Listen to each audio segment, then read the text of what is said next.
Perfectionism is just a form of anxiety. You have issues, Zena! You gotta talk to Tess! Yep. I don't remember that at all. I'm dreaming, oh, I believe in this dream I've been dreaming, oh, I'm dreaming, oh, I believe in this dream I've been dreaming, oh. So, welcome everybody. This is the legendary Tess, who is sitting in and telling me everything that's wrong with me as a human. And how I can get to 10 million subscribers on my YouTube channel. We had some technical issues, so I'm filming off my phone now, and hopefully it's all sorted.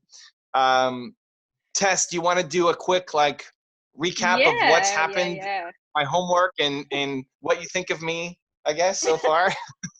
Evan, so last time we were talking about vulnerability, and we were talking about, we really got into this story that goes right back to your young childhood about feeling and that weirdness and embracing that weirdness. And obviously out of that came a story that you didn't really know much about, which was having seen a psychologist as a kid. Your homework was to ask your parents about that, figure out what that was about. For people watching, before we dive in, so I got the letter back from my parents that we're gonna get into. Why is this important? So this series is about helping me hit 10 million subscribers. You know, big scary goal of mine. Why is diving into my childhood and getting a letter from my mom as to why I had to go see a child psychologist? Connect the dots. Why is that important? The very first conversation we had was all about, identifying any blocks to you going the next level in what you're doing. And that's the stuff I do. I'm a psychologist. I'm not here providing therapy for you, but I'm helping you, I guess, identify some of those blocks. And we need to explore other examples of where you've overcome barriers or where you've drawn on unexpected strengths to be able to do that in the past. So sometimes that evidence that we unpack from the past might be something that you've overlooked in yourself, or it might be something that you've taken for granted, and that can then feed into the strengths you need now. You also said last time something about being the introvert who has to get comfortable with being famous. Mm-hmm. So I think that, again, that thread of being the kid who felt like a weird kid, these things, they all feed into, we're like mirror balls. We've got all sorts of facets that make up who we are. And some of those are linked obviously to our childhoods. And then others are things that we pick up across the course of our lifespan. Lessons that we learn, skills that we develop, people that influence us, and so on. All right. So we ready to dive in? I'd love to dive in. Quick recap. I had to go see a child psychologist when I was young. I remember going to see the child psychologist. I remember looking at ink blots and playing some board games and having a great time with this person. And then I remember the recommendation being take Evan out of that school and put him in a different school. But I don't know why I had to go see a child psychologist. So my homework was to find out why. I wrote to my parents that evening, and it took my mom a little bit of time to come back and give me a letter, but she wrote like a giant Word document full of explanation. So I'm going to try to summarize as well as to be respectful to her. And obviously this is public, so yeah, for sure. We'll try to pull the important information. If you want to dive deeper on something, you can let me know. But so they had lost a boy before having me, and we're considering, like, it wasn't an easy pregnancy. I was in danger of being born too early. My mom had to be hospitalized for 2 weeks and wasn't allowed to get out of her bed for the next 3 months, and being at home because I might be born prematurely or aborted. And my older, I never met my older, he died on basically stillborn or lasted a week. I don't know the full story, but so they were worried about me not making it because they had an issue with I have an older sister who was fine, but then, so that was kind of the backstory. It's a very sad story. Yeah, but if he was born, I wouldn't have been born, right? So, it's great. I'm here. His name your was going to be brother's Daniel. gift to you. Exactly, Daniel's right? Here I am. Boom, right? I think it was a year. So they wouldn't have had me if he was born. I totally forgot about that. So they're talking about they prioritize education, and my parents did. Like, we were a middle class family, but my parents spent all of their extra money on private schools and really wanted to make sure that we got the best education possible. My mom had, PhDs, and they really valued school. So we got sent to expensive schools, but didn't have a lot of money because all the money went into education. Every year they evaluated how we were doing in school and seeing where we should be. She's saying before I went to school, it was clear I had a mind of my own. I didn't learn to walk. I was a slow walker, but then I got up and ran. Mm-hmm. So I didn't learn until I was 19 months to walk. I crawled until I was 19 months, and then I stood up and ran. And so I think there's a I guess business analogy there. there's some weirdness there, I guess. No, business analogy. I can see that. You just get up and fly. Get up and go. Okay, so now to the school. So I was enrolled in a Montessori. They did a lot of research to figure out what type of school I should go to. Apparently Montessori has a different kind of curriculum than a normal school. Yep. It's supposed to be tailored to the individual child and more cooperative in nature, why they picked it. I started at 3. I did well the first year, but it was clear by the second year that I was having issues. I started having a hearing problem. I had ear tubes. I didn't hear well as a kid. And so I had hearing problems growing up. So I wasn't developing as fast as the other kids because it was fluid in my ears that required the surgery and then monitoring. I had a ton of ear infections and stuff growing up too. They told the school to make sure that I was aware, that they were aware of it so that they could tailor the teaching towards me. But they found out at a parent-teacher meeting that their advice was ignored, and that I was spending a good chunk of my time just sitting under a desk and not participating in class. Yep. I don't remember that at all, but so I was sitting under the table and not participating in the class. They were furious. They felt that the Montessori creed had been violated, and we realized that it was more than a hearing problem. They felt like I was likely not stimulated enough, causing me to be bored, a trait that was becoming more and more clear. So I guess that combination of me being bored and me having hearing problems. I don't remember any of it. I mean, I kind of remember maybe a little bit, but I don't remember a negative experience at all from that first school. But saying that, I kind of remember being under a table. So my sisters stayed at the school, and they went to find a different option for me. They found me into a different school that had a good enrichment program. I'd been good at French in Montessori, and they thought that that combination at the new school would be good for me. Yep. They said I was a good student there, but I felt I wasn't being stimulated enough. The only complaint they had at school was about the art teacher, which we talked about. They said that I also didn't seem to be good at making any friends there. They understood that, once again, the school, despite its good reputation, was not suited for your needs, and I was in fact bored there. So my parents value education a lot. It was seen as the path out. You know, my mom, immigrant, and education was the way out. She got a PhD and all that stuff. So I could see they're stressed out at this point that none of these schools seem to be helping me. So they wanted to find a school that would suit and encourage what they thought were my considerable talents. Because I was good at French, they put me in an all French school now. I passed their exams. And you lived in an area of Canada where there's a lot of native French speaking? No. In my province, people don't speak French. I mean, you learn it. You have to learn it growing up, but most people drop it as soon as possible.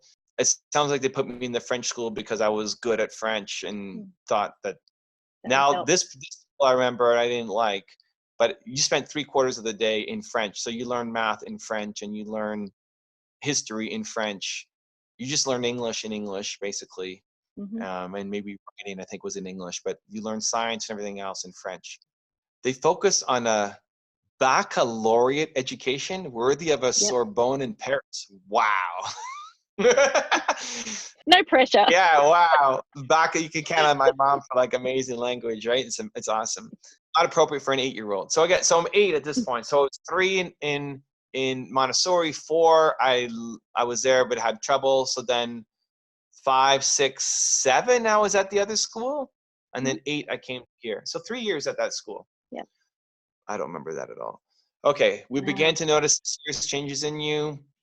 I was a happy child, adventurous and curious. Now I was becoming more withdrawn and developing nervous movements. That's true. I started to get some nervous tics. I still have some, like I'll twitch my ear a little bit. But it was really bad when I was there. Like I had to, all sorts of stuff. Like I couldn't step on lines, or I kept count of certain things, and lots of different nervous tics that I happened. I did like weird facial tics and stuff. But even when I'm thinking, like even now when I'm thinking, my ears twitch a little bit. But it was really bad back then at that school. Talking to me helped a little bit, but it wasn't a solution. They contacted my doctor and they said that they should see a psychologist, child psychologist. So I guess that's why, like the tics, being withdrawn, they said, okay, go see a child psychologist. I just want to jump in for a second, because I mean, this all came up last time because we were talking about you feeling weird as a kid. And we're getting a real flavor of that. This little boy who was really anxious, and a number of changes in schooling, and for good reasons, of course, but they still need to be accommodated. As a kid, you've got to tolerate those changes and roll with those changes. And all of a sudden now you're in a French-speaking school and highly anxious. Poor Evan. I just feel this empathy for you as a little kid, that was obviously a really tough time, and you don't have a lot of memory of this tough time. You've got little vague memories of it by the sound of it. I barely remember sitting under the table like one day at that school. At the second school, I remember I made my own little group of friends, and we would run relay races and stuff, just 4 or 6 of us. At the third school, the French one, I remember creating like these imaginary robots that would fight with the robots of my friends. We'd have to create our own robots. So I just kept making like these little cliques, these little groups of people that I was usually the leader of, and we did our own little activities that I would come up with ideas for, and then we would just do them. So like draw your robot, and how much power does this robot have, and what are their special abilities, and if they fought each other, like who would win and why, and that kind of stuff. I like that you've got these really fleshed out play memories, like that playfulness and the imagination and the imaginativeness and the leadership, like you're a leader. So even though you had all this stuff going on, and socially, I think a lot of people expect that we should, as kids, have lots and lots and lots of friends, but actually what would be more worrying is if you didn't have at least a small group of friends, because those rich friendships are what nurture you and carry you through difficult times. So what happened after you saw the psychologist then? Yeah, I mean, you went and saw the psychologist because you're anxious? And thinking the friends too, though, like I can't even name or picture any of them. Like if I think about high school, then, or even my next school that I came to after this French one, then I can start to remember people. But I couldn't, even though I had friends, I remember what we did, I couldn't, if you showed me their picture, I wouldn't even know who they were. So there's nobody who's like memorable, or I just blocked them out. I don't know. Okay, so I met the psychologist. The first question she asked us was what school I was a part of. She was very against that French school. She's had a couple of patients come from that school. Her recommendations were leave the school at the end of the year and attend an all-boys school. She felt that with 2 sisters who had different experiences in the education system and so many strong-willed females in the house, that'd be better in an environment where I could be with all boys and not be in competition with us. My mom was definitely like the ambitious, change the world, driving, strong woman kind of person. So the latter part was hard for us to hear, but we understood the wisdom of the advice and we were willing to try. So then I went to an all-boys school, and both my sisters went to all-girls schools, and they were private schools.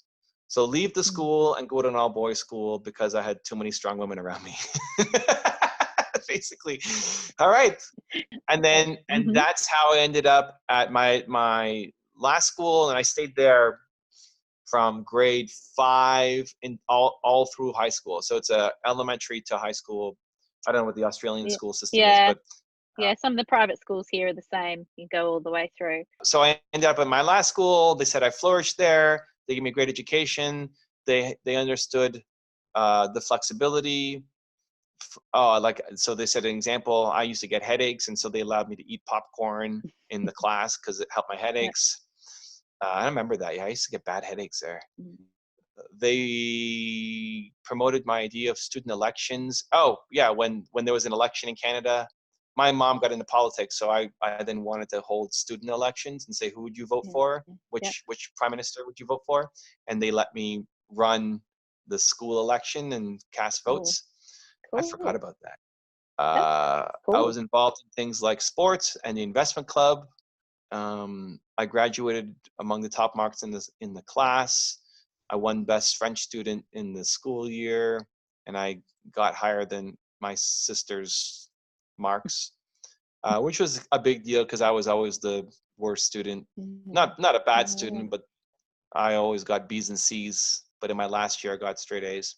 Ours have been a journey. We haven't been perfect parents, but I always wanted the best for you and did all we could to provide it for you. She also writes, I always had an issue with fame being associated with ego, and ego equals bad. I fight against this preconception, but it always takes its toll. And that's so is that her issue or your issue about ego? Well, it She's sounds saying like it was her issue. both of our issues, yeah. Because you do say that, don't you? Well, I you know what, I led with that to her, so that the context was, hey, I'm doing a series with a psychologist talking about fame equal ego, and so it came about, just why did I go see a child psychologist? And so I think she just added that in because I wrote that. So she had issues with fame, and she associated with ego, and ego equals bad. And she was into politics, and she had a lot of criticism, woman in politics, and all this kind of stuff. So she eventually stepped away. Yeah.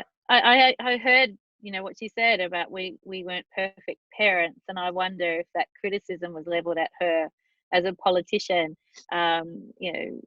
She should be at home with her kids kind of thing. I think a lot of women in leadership roles cop a bit of that.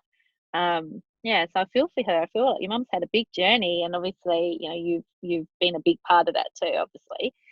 Do you remember back to that school, the one where you ended up? Do you remember that as a happier time? Do you remember it being did you enjoy going to school? Or sort of a bit? I enjoyed a lot more. I forgot about the whole election thing. That's true. That was a weird thing that I did that they just went along with. I remember being really involved in the sports. We had intramurals where, like, every morning, if you got in early, you would play basketball or volleyball or something. And I went every day. That was fun. Still had my little group of friends. Wasn't part of any traditional, like we had the jocks and like the and like the just the typical groups, the artsy people and the musicians, and I didn't have any of those. I just kind of made my own little group like I always did. But now I can think of friends who became friends who, we had some good memories with, that I would recognize, their picture. Yeah. And maybe that's just a function of getting older, but I had a lot of fun. I don't know that I ever really super enjoyed it. I still felt the pressure of, I need to get better in my grades. And it wasn't until basically my last year where my own expectations exceeded my parents' expectations of me. What pushed you? I don't know. Final year. I was always expected to get A's, and that I was like a Australian Carmichael. I could do anything that I wanted, and that I was capable of more, and like, we believe in you kind of thing. And I'd be sitting there with, usually by that point, like B's, B plus, B minus. So not failing. I wasn't a bad student, just never fully applied myself. And then in my last year, I got straight 90s. If I think about it, just in speaking out loud, in your last year, you get assigned a teacher. Who's your supposed to be a mentor, or just you meet once a week and before school for 20 minutes or whatever. And my teacher her name was Madame Farr. She was the French teacher, and so we connected because I was French was super easy because I went to French immersion. And so we were covering stuff in my last year of high school that I already did in grade 8. So Right. it was a no-brainer. Like, it was just such an easy class because I was just so far ahead. I was in grade 12. I was ahead. Like, I was in grade 9 taking like grade 12 French in the school.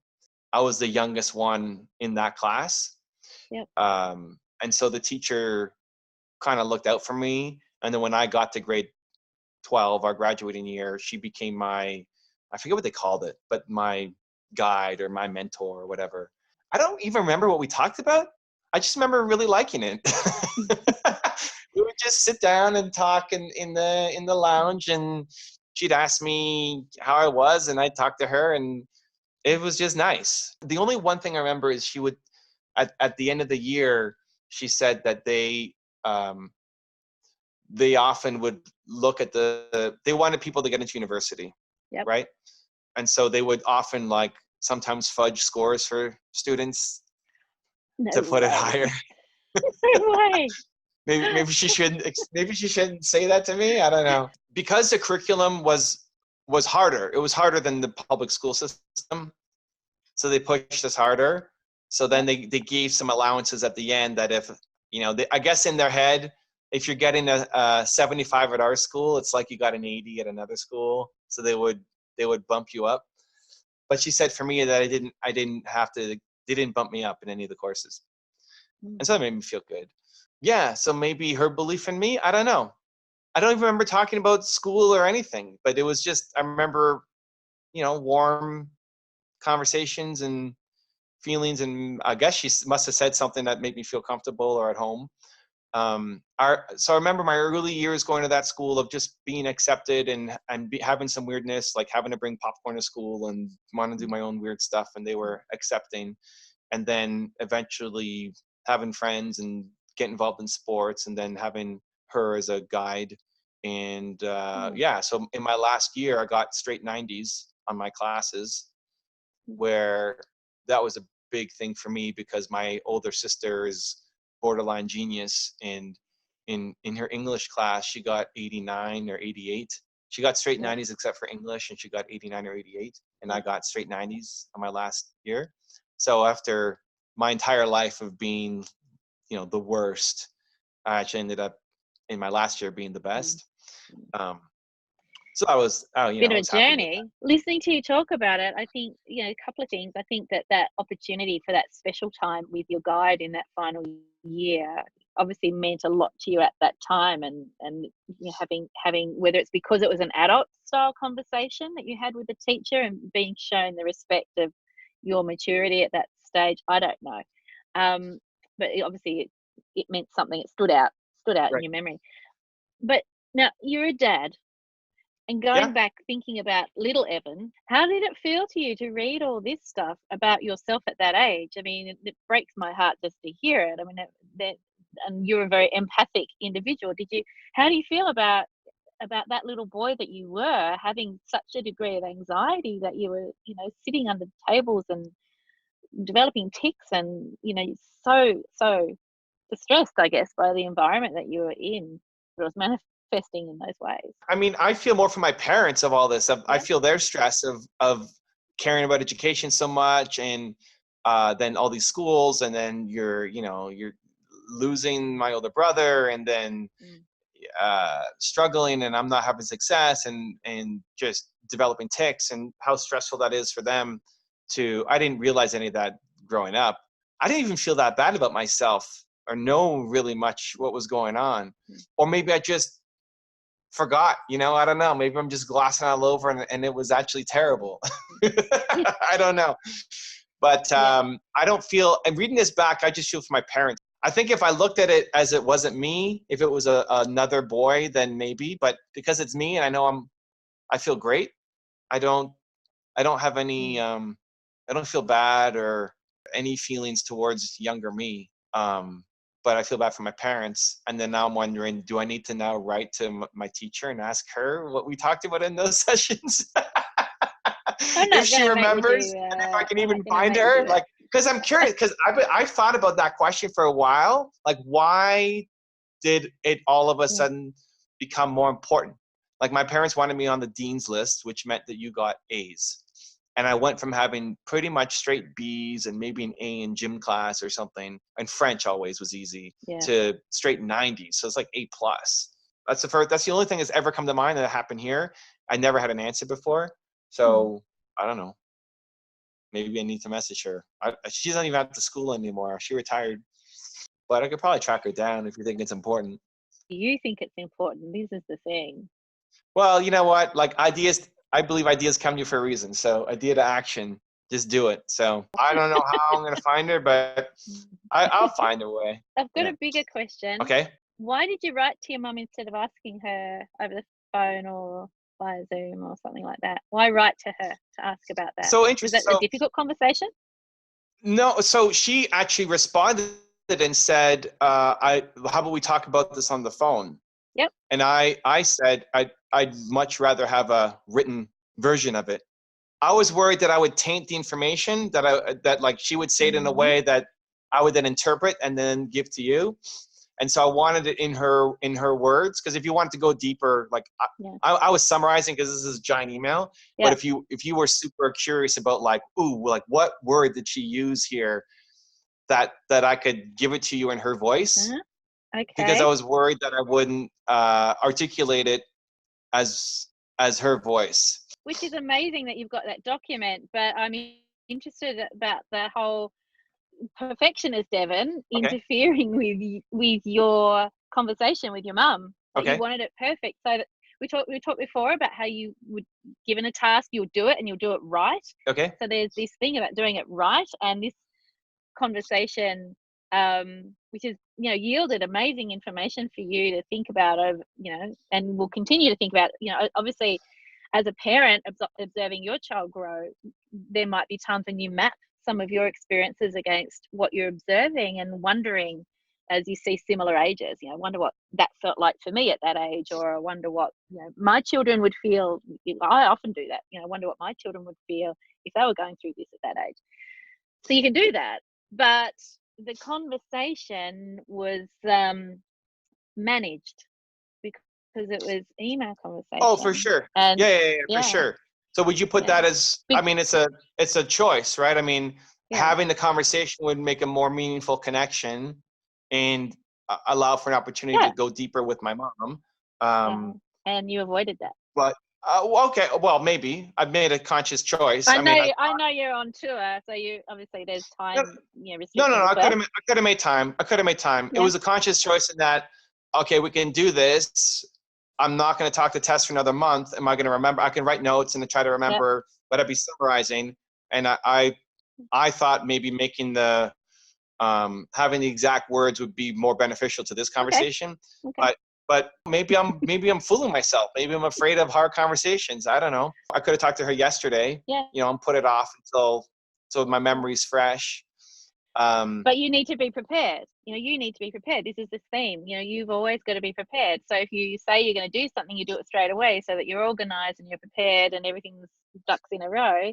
Whereas if you had, I wonder, if you had left it till the day before to just call your mum, that's a bit disorganized, perhaps, in your mind. Like, that would be leaving it a little bit too much room for it not happening. Like this teacher, I could go meet her. If you think that's better. Like I don't mind. The fear that I guess it comes to my head is that, man, I'm not going to remember everything, and then I'm not going to summarize or. Why does that matter? Well, because I want to get help. I want to figure out, like, this point of this series is for me to unlock what I need to unlock, and I would prioritize you getting the information you need properly versus me having the moment or experience with the person that I'm talking to. So like I could go, if I go talk to my teacher and track her down, and I don't know where she's at, but at least get a phone call, I'm sure it'll be a really warm, wonderful, amazing moment. Yeah. And so weighing that versus I want you, Tess, to get what you need. Like I know when I'm helping people, I pay attention to the words that they use. I pay attention to the context and like repeat that back. Like what exactly did they say? And you can read between the lines and you get some, you have pattern recognition. You're pulling out stuff that I'm not seeing. And so I wanted it, Mm. if I'm perfect, like I wanted you to get what you need to help me get what I need. And I'll cheat myself of a moment, Yeah. you know, short term to be able to do that. Yeah. But All maybe I right. made the wrong So call. Like maybe the that's experience would be okay. better than, yeah. There's no better. It's just it's an observation. That Yeah. was the first question. As soon, the very minute you said, I'm just going to read out this thing from my mum, the Yeah. very first question in my head was, why was this in writing? So Yeah. I asked the question, and now I know. I would also say to you, what's really important sometimes when you think about gathering that information and you think about getting it right and getting it detailed. And I have Mhm. the same thing happens. I have this conversation a lot with clients of mine who are wanting to give me like piles of paper for me to read ahead of working with them on whatever issue it might be. And I'll say to them, I want to have a conversation with you. I don't want to read that. I want to have a conversation with you, Mm. because what comes out of your memory, what comes out of your interpretation of events is a big part of the color of your experience. So you might have a conversation with someone, whether it's your mum or your teacher, whoever, and it's what you've paid the most attention to at the time is what's going to be encoded most clearly Sure. in your memory. And that's going to be the stuff that you repeat later because that's what you've remembered best about that conversation. That's meaningful. Even if there was something that was some other bombshell for this other person to relay to you, but you've not remembered it, it means it hasn't meant that much to you. I really like that you use the word, you robbed yourself of an experience by trying to be correct or prepared or right or whatever in terms of how to present this conversation to me. Because Yeah. it's not really about that. It's Yeah. interesting you said that, because I wanted to have a conversation with you to see where Yeah. we pause and where we, because I didn't send it. I've had this email for a month. Yeah. I didn't Right. just send it to you. Yeah. You know, and I trust you. Like, if you want, I can send it to hear it in her words and maybe something comes out. But I didn't want to just send it to you and then Yeah. talk about it. I wanted to talk about it through, because I Yeah. was hoping something would come out in your genuine reaction. I like the lack of preparedness. Like, I like seeing your genuine reaction and then like, oh, stop there and let's go deeper. So Yeah. it's why I didn't Yeah. send it to you in advance. Yeah. And that's exactly why I do that with clients. Yeah. I say to them that, you know, what jumps out at me in the moment that we're talking is often more meaningful than typed words on a page that still might tell me a terribly sad or traumatic or whatever story or event, but it's the interpersonal stuff that's often more salient, more Mhm. meaningful. You would find that with your clients. You would find that no matter how well you prepare, it's the person to person that you get a better reading, because you're very empathic. We've talked about that before. You get a Mhm. better reading of who they are, where they're at, and what they need next by talking to them and seeing how they react to some of the stuff that you say. You talk a lot about fear, you know, other people's fear of not, you know, when they don't take action, that often it's fear that's stopping them, and that's not a good enough excuse. Right. You know, you've got to work through that. But you need to be able to see the fear on their face to identify that in the first place. Yep. That's hard to tell in writing, yeah? Yeah. So yeah, you didn't do your homework wrong. You're not in trouble. But Okay. it's an interesting conversation to me that this took place in writing. Yeah. I You didn't know, realize your mum had a big profile as well, and I wonder how that you know, that plus the preparedness, the toujours pré, I keep coming back to that. Yeah, that always being ready, always being prepared. How much of your mum's profile made that a necessity as well growing up? I mean, I think my mom felt like she had a lot to prove to Mm, to her family, of being an Italian woman of that era.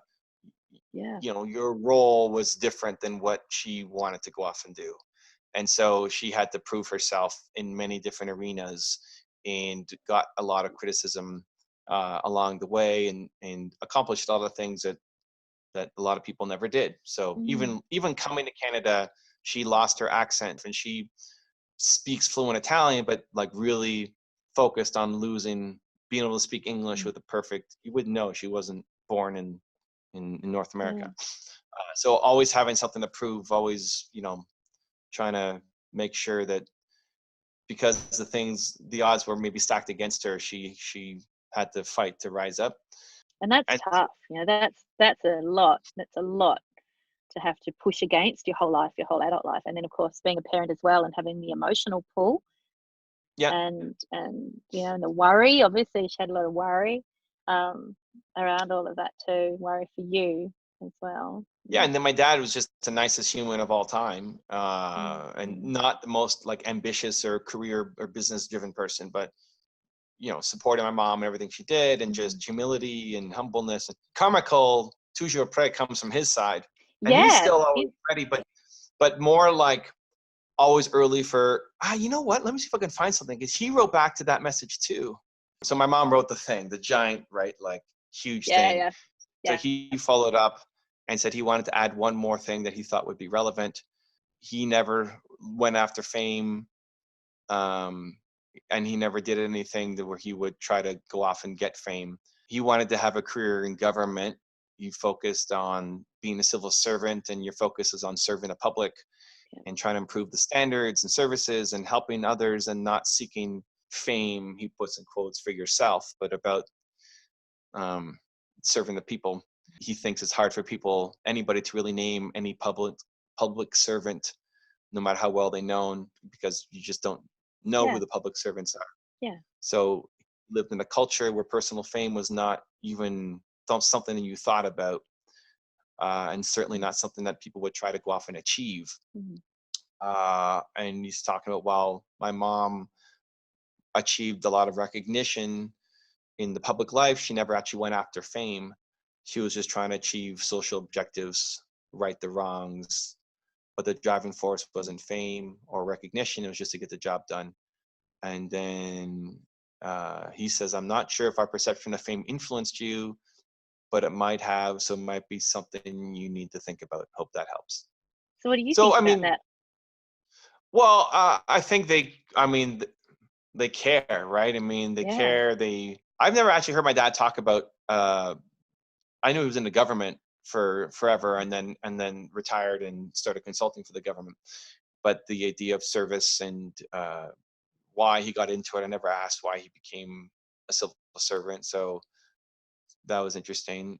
And they still want, I wrote that email saying, I want to be famous, or I should be famous, but I'm afraid to be famous, ego and all that stuff. And so, Yeah. they don't want their opinions and views to affect me and my goals when I'm chasing after. So, I mean, it's all And love, right? almost, Is what I from it. yeah, and it almost sounds like an apology too. Like, Yeah. don't let us hold you back, and we're sorry if we have. Yeah.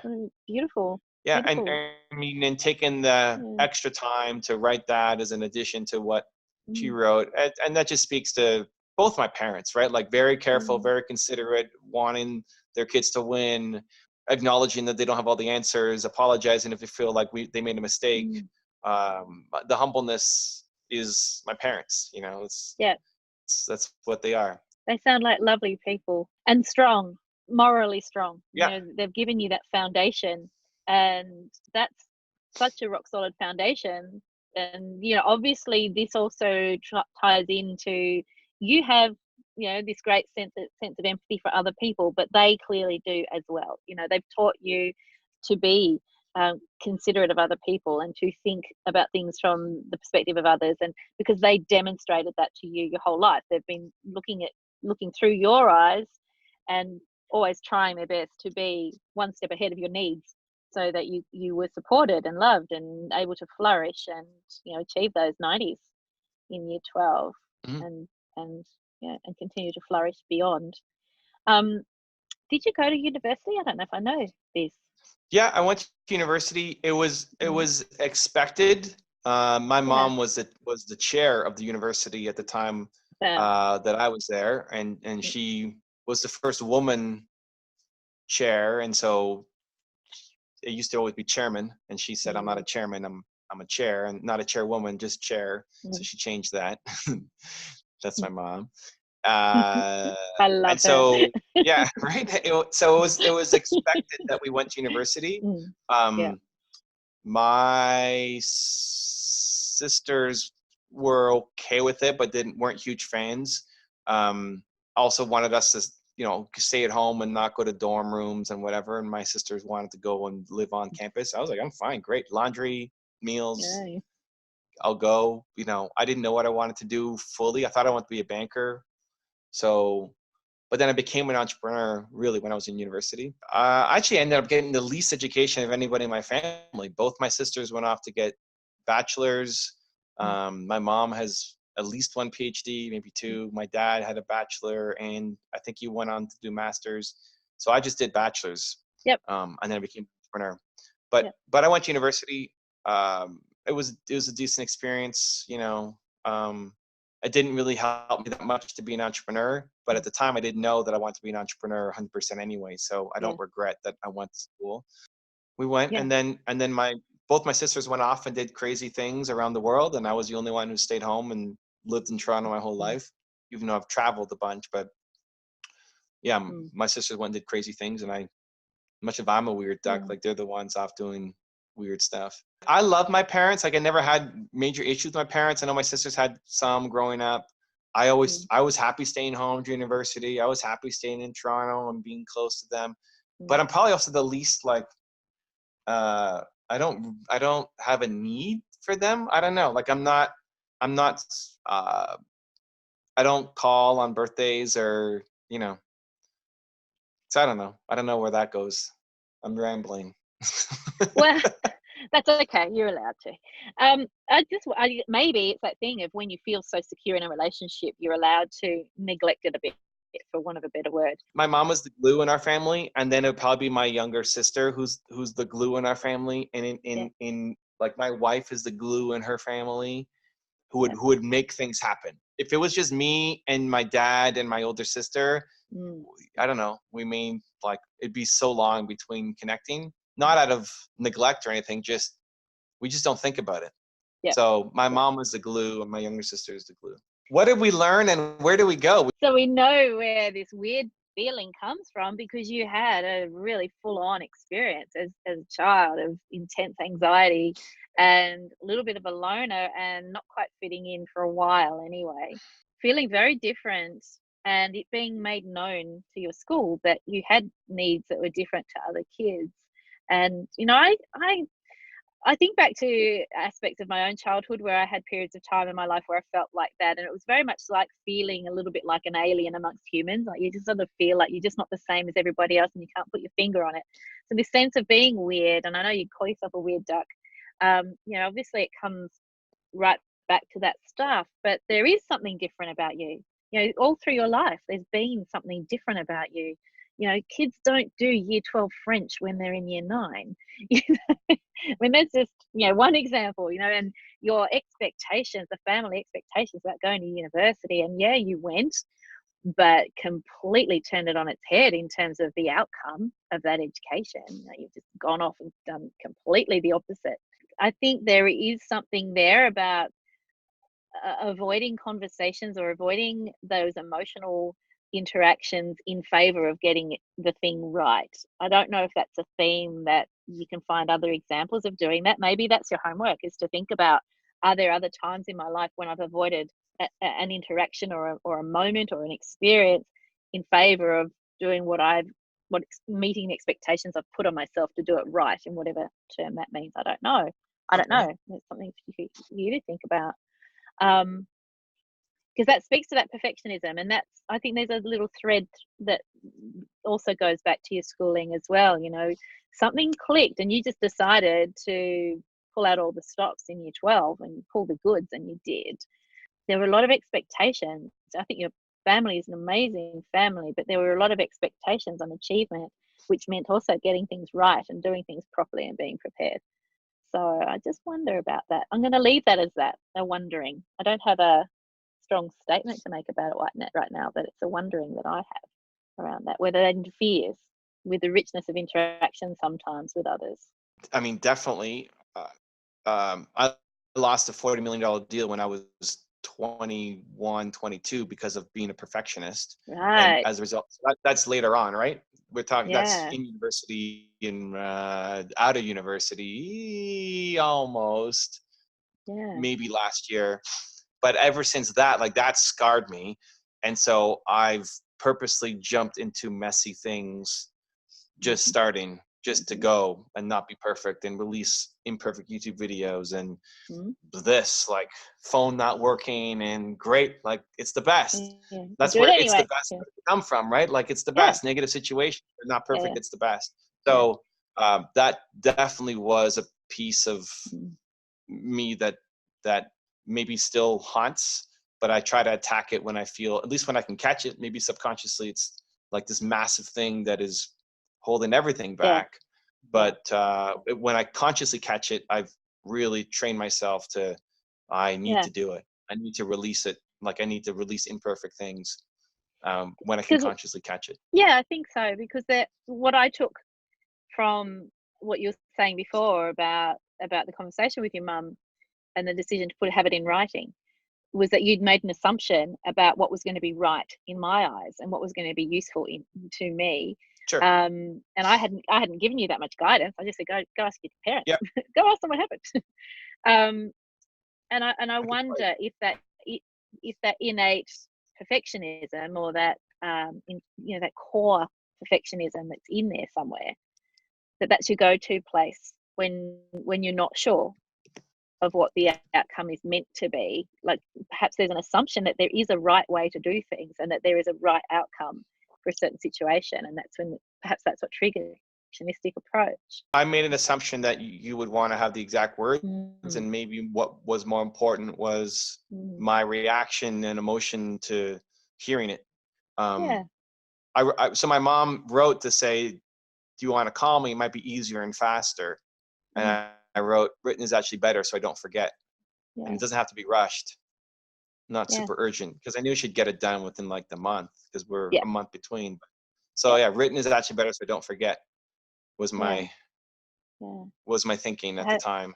I like being able to go back to it, and it's like, so I can learn from it, because the memories, like, I had my son write a letter to himself this past summer of how you should parent a 9-year-old. I'm going to give it to him when he has a 9-year-old. That's right? cruel. Because I remember writing a letter to myself. I was so upset at my parents when I was like maybe that age, or 12, I don't know. And I was so upset at my parents, and I wrote a letter of how you should parent someone who's my age. And then I lost it. And I'm like, I'm upset that I lost it, because I would be curious to see what was in the head of 9-year-old or 12-year-old Evan. So then I made my son do it.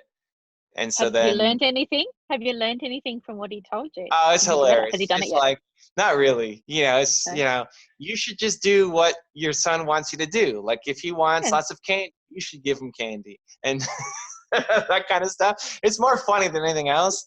Yeah. But, I mean, I made a judgment call, maybe the right one, maybe the wrong one. There's no right or wrong.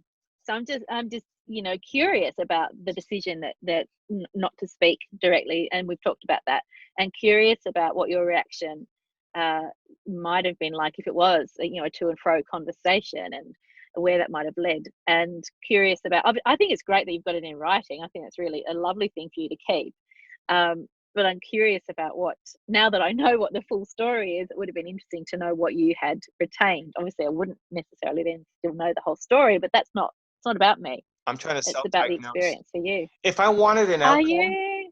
Really? What? You're really going there? You're trying to self-diagnose?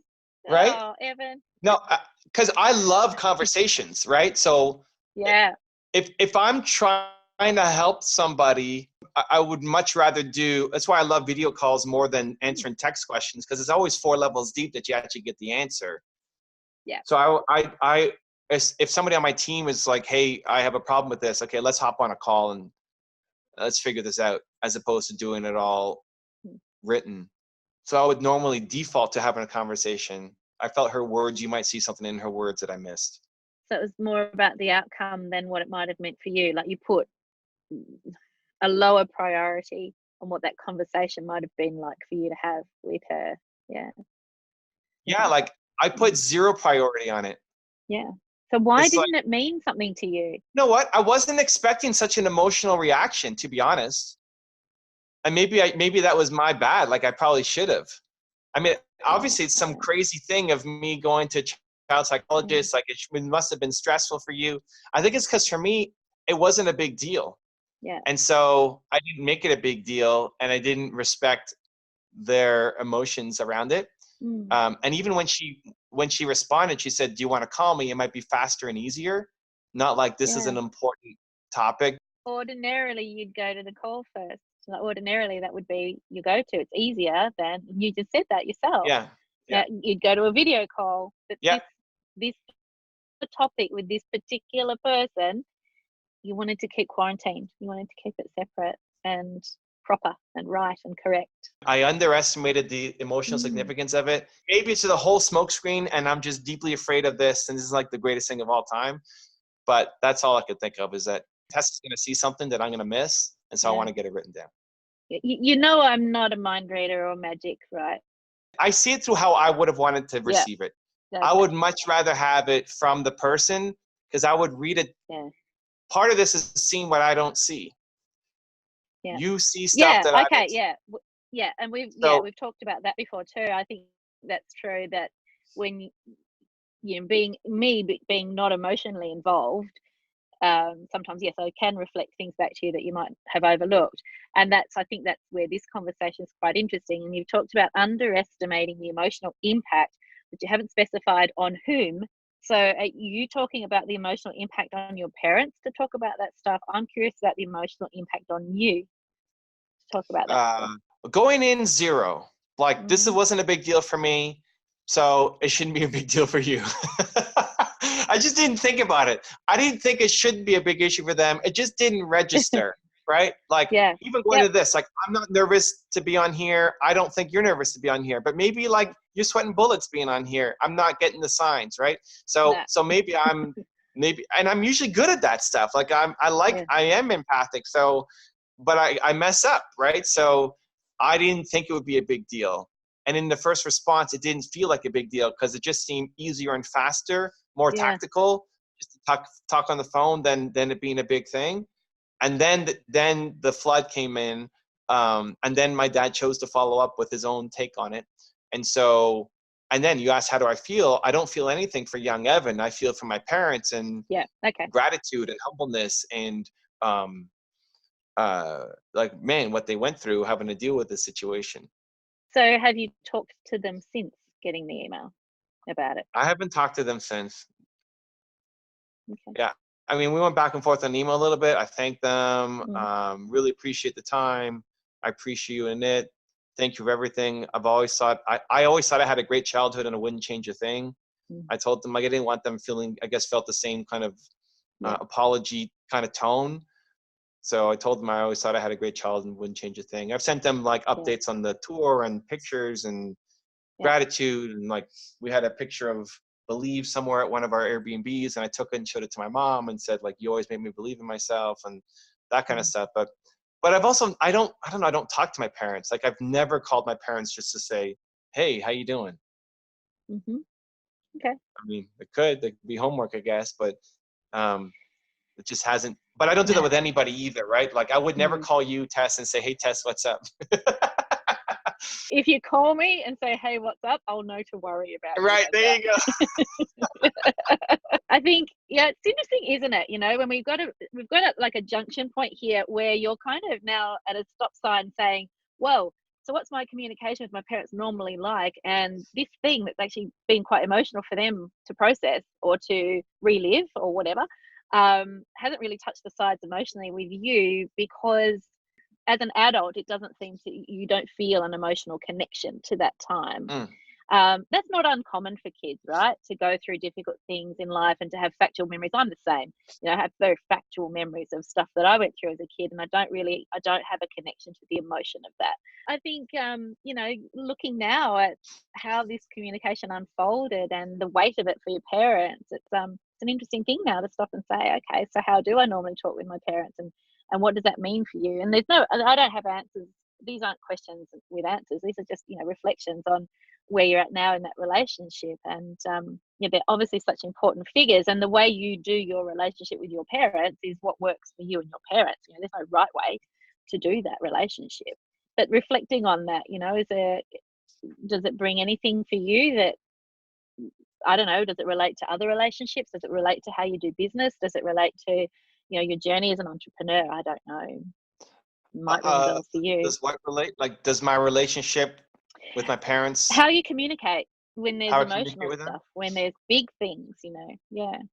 How I communicate with my parents? Does it impact my communication Not with? just your parents, not just your Right. parents, but in Well, terms of other examples that are coming to mind where perhaps the communication isn't, or the communication style isn't necessarily fitting the occasion. Well, what do you think about this? I mean, we're communicating. What is this? How to self-analyze me with you? I mean, we've had, I don't know, Yeah. 3 chats. Yeah.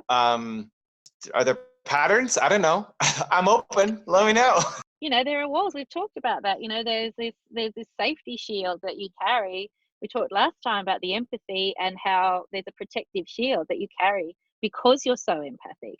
And so sometimes you shut off access to that because it protects you. Okay. I'm not going to relate that to your relationship with your parents because I don't think that's necessarily the issue. But I just, you know, there's again, looking for themes, looking for threads that are coming through of what impacts your relationship with others, your relationship to your clients. I know last time we talked a little bit about some of that, and your relationship to yourself as, you know, the entrepreneur pushing for 10 million. You know, I think there's a whole lot of, there are some barriers there. There's some shields there. Doesn't mean there's anything wrong with you, Evan. No, that's great. No, These are the things that I'm noticing. No. Like, in listening, I wanted to say, dude. When I get excited, I don't mind. You can call me. When you say that, like, there's shields and barriers, and that removing that helps me get to the next. I'm pumped. Like, let's attack it. What is it? What's my homework? I want to destroy that thing. Let's dive in. What's my assignment? Like, I'm excited. It's not that it's the opposite of, like, I don't feel bad about myself. I feel this is amazing. And we're about to make a breakthrough. And so, like, what do I have to do next? So I want you recognizing these shields when they pop up. Like, I'd love it if you're able to recognize when you're doing something self-protective and give yourself even just a little moment of a pause. Say, well, am I going to act in a self-protective manner here that is not in the best interests of this relationship or this situation or the outcome that I actually want? I mean, I don't know much about the deal that you lost through being a perfectionist, but yeah, and that's a self-protective mechanism. Perfectionism is just a form of anxiety. When we're in anxiety, our brain is driven to protect us. And so then the consequential behaviors that come out of that are self-protective behaviors. They just can sometimes actually sabotage what we're trying to achieve. I think where you sense some kind of pushback, or you sense that your shields are coming up, or you sense that there's an emotion that you're trying to manage, these are going to be like physiological signs, whether it's an anxiety feeling or an emotional feeling or something that you are then having to suppress or manage. Maybe documenting those, like maybe just keeping a little diary. Like, it only needs to be a little notebook where, okay, so today I was in this situation and this feeling came up and I had to squash that down because whatever the reason. But buying time, or in time, being able to recognize those moments as they come and looking for patterns, because I can't tell you what they are now because we haven't got the evidence, like we haven't got the data. So looking for patterns of those times when you squash down. Is that a hard ask for you, Evan? Because that was a really physical response. I'm struggling. Like, I want to do my homework. I want to crush this thing. I want to break I'm struggling to think when. I'm trying to come up with an example. Like, I want to. Yeah, so you're not wanting to do your homework. You're wanting to have done your homework. You want to give me the answers now. This is something that you have to go away and gather over the next month. I hear you. No, I hear you. 100%. And I'm sure I do it. It's making the subconscious conscious. Yeah. Knowing, I'm trying to think. Yes. When did I actually do it so I can catch it again? I would say not worry so much about when you've done it before so you can catch it again. I think the decision to put your communication with your parents in writing might be one example of where you've wanted to keep it sanitized so that it's right, because the outcome you imagine, so you've kept all the emotions out of it by making it written. And what do you want my response to be? So, like, I could probably think of, like, if I get stressed out, I'll internalize, I'll manage it for sure, and then I'll try to figure out a solution before I'll ever talk to my wife or say anything about it. You're trying to be ahead of yourself. What do you want me to do? You want me to make a video? Like, I'm stressed out. Like, I deleted 4 YouTube videos from my channel accidentally. And one of them was a big one. Like, it's got almost 1 million views. Deleted, gone. Like, oh my God, I can't believe I deleted it. I thought I was moving from a playlist, but I actually deleted the video. I'm pissed, and I'm suddenly moving to, like, what can I do? Who can I call? Like, call my channel manager, talk to YouTube support, email them, right? Like, I'm on it. And until I do that, I'm not able to have a conversation with anybody about anything, right? Like, I got to get that done. So is that like managing my emotion? Is that what you're talking about? No, that's managing a situation, and I think that's probably a fair response to but that's what, like, I'll be stressed out, and if Nina comes and talks to me, I'll be like, I can't talk right now, and I'll probably be rude and cut her off and be like, I can't talk right now. I got to deal with it, and I won't tell her what's happening. Because in my head, it's the only thing I can think about until it's done. Yeah. Or at least as far as I can take it. And then I can have a conversation like, oh man, I deleted, I'm so stupid. I deleted 4 videos from my channel, and then we'll talk about it. But in the moment, I can't even process anything else until I've moved that thing as far as I can. Yeah. But that's not what you're talking about? No, because that's managing, that's crisis management. So that's still task oriented. That's not emotion focused. That's an appropriate reaction to a stressful event. Okay. Yeah. I'm thinking more about when your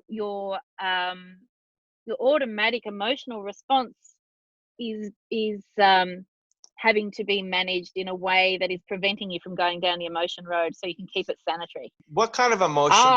So having a conversation with your mum. So you might be feeling that it's going to get. I wonder if you felt in advance that it might get emotional and you didn't want that in the way. What emotion? Like, because stress isn't the thing. So what's the emotion that I'm afraid of? Stress could be the thing. Stress could be the thing. If you're worried about something and you need to, say, communicate with Nina or whoever about it, and you get sanitized, you get sanitary in how you manage it, rather than being in the feelings that you're feeling and saying, okay, I'm feeling really stressed about this. It's safe and it's okay. No one's gonna die just because I feel stressed or sad or angry or bored or frustrated. You know, those emotions, allowing yourself to have those, and then connecting with the person at the center of that. Maybe having a sit with Nina and saying, okay, what does this mean to her? Like, are there examples she can bring you of where you bring the shields up and get all sanitary? That's not stress related. Well, it can be. That's a classic example. Like, I get stressed out about something. There's a problem happening in my business. I can't talk about anything until I finish that thing. Yeah. And I'll probably be rude and short. Yeah. Not offensive, not like, get out of my face, you suck. But like short and rude. Like, I need to do this right now. Don't talk right now. I got to do this. Right. And it's something about the example of the communication with your mum. That was between you and your mum. So it wasn't some other event that you were trying to manage and you're shutting your mum out while you manage this other event. The event was the communication with your mum, and you shut down the emotions and went all sanitary on that communication, and didn't pick up on. And normally you're really empathic. You know, we keep coming back to that, but you didn't even access what it was going to feel like for her to go through that. Maybe I'm trying to lobotomize, and I don't want to. I'm just trying to like come home with something tactical that I can apply. Yeah. Like if it's a feeling of something, like an emotion, it's like, okay, the next time I'm feeling this emotion, am I managing it or am I feeling it? Now I have something to like, Nina, can you come here for a second, please? Hot seat. We need your feedback. So that's just trying to help me understand, and let's see if I explain this properly. When I should be feeling an emotion and I manage it and I don't feel it, and do the like a safe thing or a clean thing, or not do the emotional messy work. So the shields go up, gets all self-protective, and goes, instead of accessing emotions that could perhaps facilitate a better experience. So, you know, the letter with your mum as opposed to a conversation with your mum. The letter was safer. The letter kept the emotion out of the situation. You kept it all sanitary. Whereas a conversation might have gotten emotional and messy because you're so empathic. So not being willing to have emotional conversation or feel emotions around something not have an emotional So, conversation. So not saying Yeah. you do it all the time, not saying you do it all the time. No, that's fine. But That's fine. wondering if that tendency to bring the shields up and be self-protective gets in the way sometimes in other examples, whether there are other examples. And you might find that you can detect a pattern going forward of when that happens.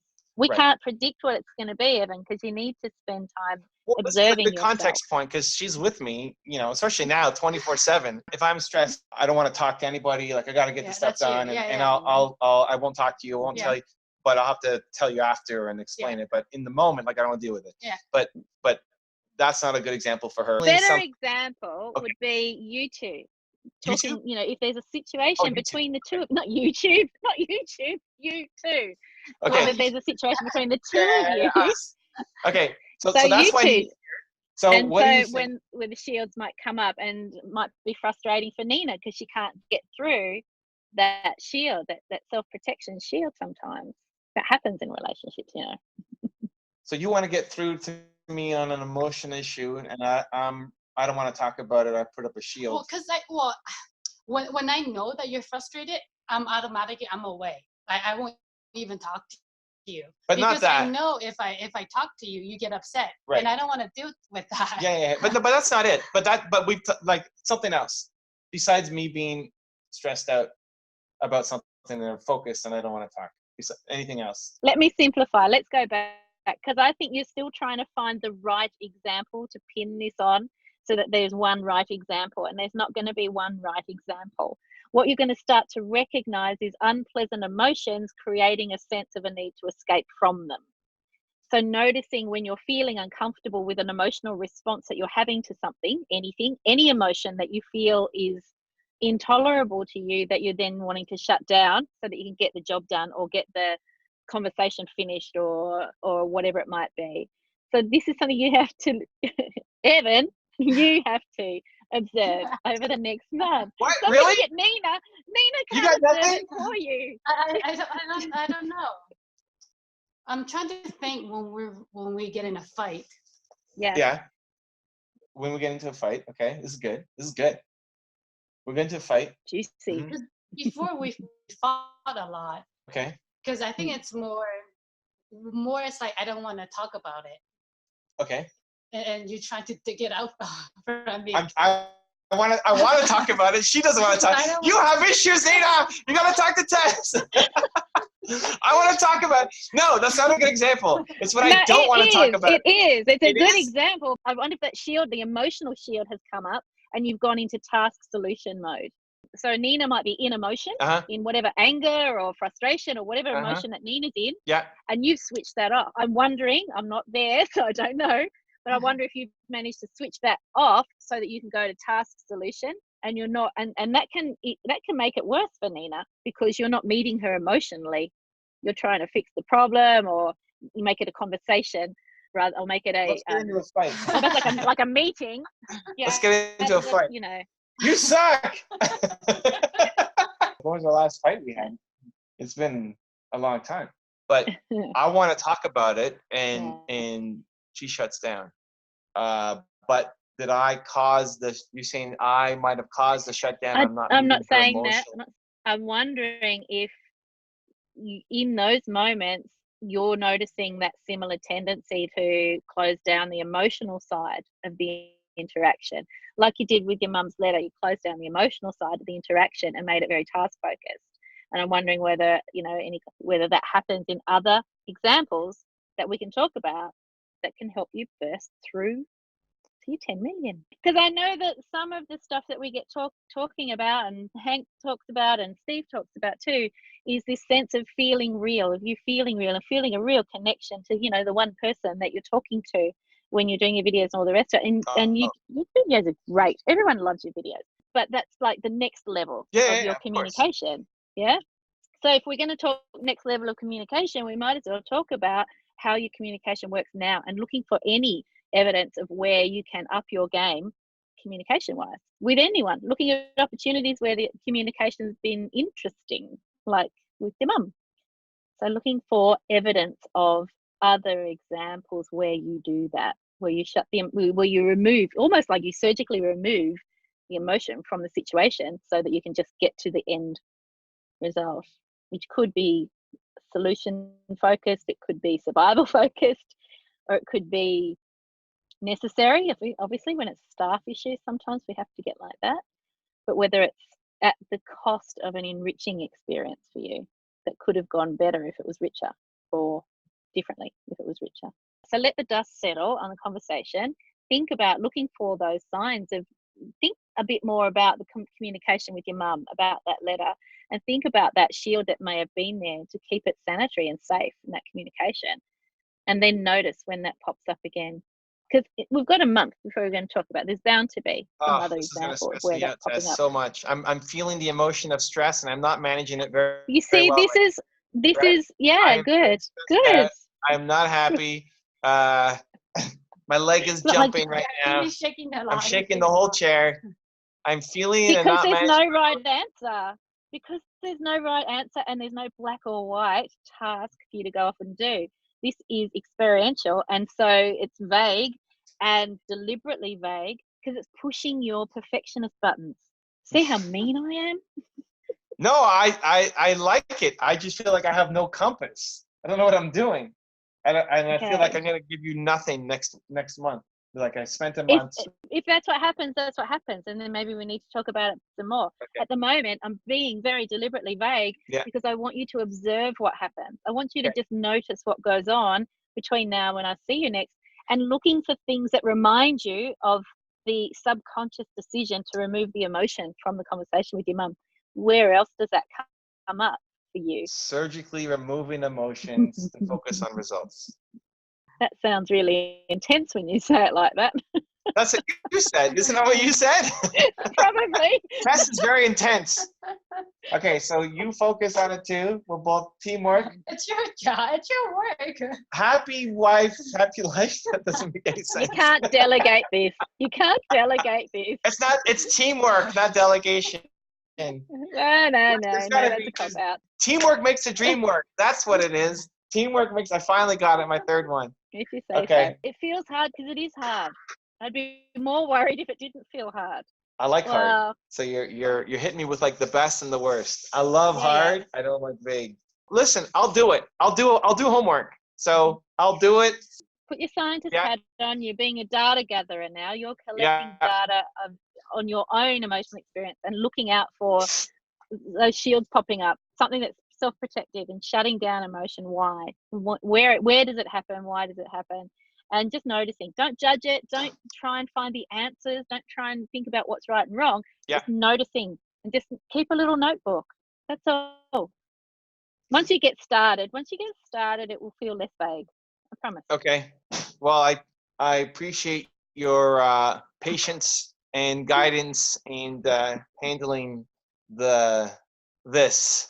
When it's, you probably had this very clear thing in your head, and like, I have no idea what's happening right now. But emotions are messy things. That's why it feels messy. It feels messy because emotions are. Messy's good. That's okay. Let's get messy. They're good. Embrace the messy. Embrace the messy. Cool. If you want to see my agent Steve push me to get to 10 million subscribers and help me build a YouTube course, click the link right there next to me.